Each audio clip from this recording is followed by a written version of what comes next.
Hello అండి, welcome to my ఇంటి మనపై కిచెన్. నేను ఇవాళ చేయబోయే రెసిపీ దొండకాయ ఫ్రై చేస్తున్నానండి. దొండకాయలు ఇలా సన్నగా ఇలా కట్ చేసి ఇలా వేసి పెట్టుకోవాలన్నమాట.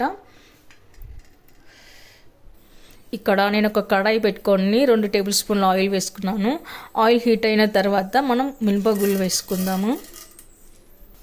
ఆ తర్వాత కొద్దిగా జీలకర్ర వేసుకుందాము. ఆ తర్వాత ఈ 2 ఎర్రబడ్డాక మనం సన్నగా కట్ చేసి పెట్టుకున్న ఆనియన్ ముక్కలు కూడా వేసుకుందాము.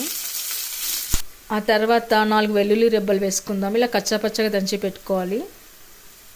ఆ తర్వాత ఇప్పుడు కొద్దిగా కరివేపాకు వేసుకుందాము. ఆ తర్వాత ఇప్పుడు కొద్దిగా పసుపు వేసుకుందాము. అలాగే కొద్దిగా సాల్ట్ కూడా వేసుకుందాము. ఇప్పుడు ఆనియన్లో పచ్చివాసన పోయి మంచిగా ఆనియన్ ఎర్రబడే వరకు కలుపుకోవాలి. ఇప్పుడు ఆనియన్ ఎర్రబడ్డ తర్వాత మనం ఇలా సన్నగా కట్ చేసి పెట్టుకున్న దొండకాయ ముక్కలు కూడా వేసుకుందాము.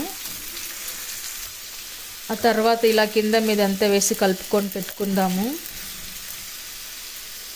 ఆ తర్వాత ఇప్పుడు కాసేపు మగ్గనివ్వాలి. ఆ తర్వాత మూత తీసి ఒకసారి కలుపుకుందాము.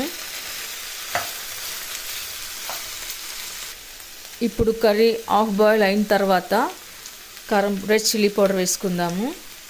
తర్వాత ఇప్పుడు కొద్దిగా సాల్ట్ వేసుకుందాం. అప్పుడు ఇందాక వేసుకున్నాం కదా, ఇప్పుడు మీకు ఎంత కావాలో అంత చూసి వేసుకోండి. తర్వాత ఇప్పుడు ధనియా పొడి కూడా వేసుకుందాము. ఇవన్నీ వేసాక ఒకసారి బాగా కలుపుకొని పెట్టుకుందాము. ఇప్పుడు ఇలాంతా కలిపి పెట్టుకున్న తర్వాత మనము ముయ్యాల్సిన అవసరం లేదండి, ఇలానే కుక్ అవ్వాలన్నమాట. ఇది మొత్తం ఇలా రోస్ట్ లాగా ఫ్రై అవ్వాలన్నమాట. మధ్య మధ్యలో కర్రీ మాడకుండా ఇలా కలుపుతూ ఉండాలి. ఈ కర్రీ రైస్, రోటీ, చపాతీలకు అన్నిటిలోకి చాలా బాగుంటుందండి. ఒక రకంగా సైడ్ డిష్గా కూడా చాలా బాగుంటుంది. ఓకే అండి, ఇలా మొత్తం రోస్ట్ లాగా అయిన తర్వాత మనం సన్నగా తురిమి పెట్టుకున్న కొబ్బరి పొడి కూడా వేసుకుందాము. నేను ఇక్కడ డ్రై కోకోనట్ పౌడర్ వేసుకున్నానండి. వేసి బాగా కలుపుకోవాలి.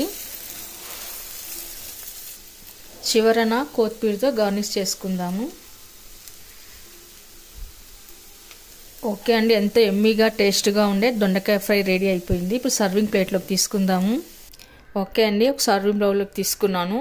ఇది రైస్లోకి, రోటీ, చపాతీలోకి అన్నిటిలోకి చాలా బాగుంటుంది. ఒక రకంగా చెప్పాలంటే సైడ్ డిష్కి చాలా సూపర్గా ఉంటుంది, చాలా టేస్ట్గా ఉంటుంది. చూడండి, మీరు కూడా ఒకసారి ట్రై చేయండి.